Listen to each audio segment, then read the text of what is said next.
शरीर के प्रति उनकी जो निरीहता थी, आप गौर करेंगे, ध्यान देंगे, शरीर के प्रति निरीहता जो थी वो आज से नहीं, शुरू से उनकी निरीहता रही है।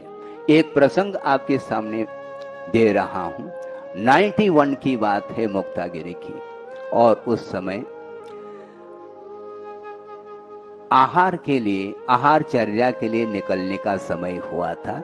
घंटी बज गई थी और आचार्य महाराज शुद्धि कर रहे थे और उनके पास 2-3 महाराज और थे, उसमें मैं भी था।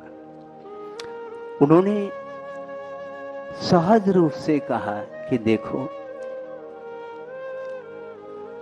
यह पंचम कलिकाल है।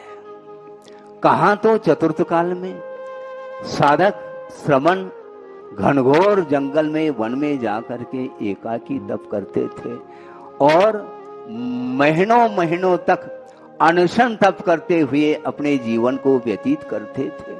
किसी के साथ कोई परिचय नहीं, कुछ नहीं, किंतु प्रतिदिन आज हम लोगों को उठना पड़ रहा है। सुन रहे हैं आप? प्रतिदिन आहार के लिए उठना पड़ रहा है, किंतु ये ध्यान रखो, उठो, कोई बाधा नहीं, लेकिन मन से नहीं उठना,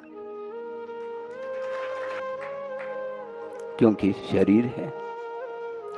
उन्होंने ये कहा, इट इज आल्सो मशीन।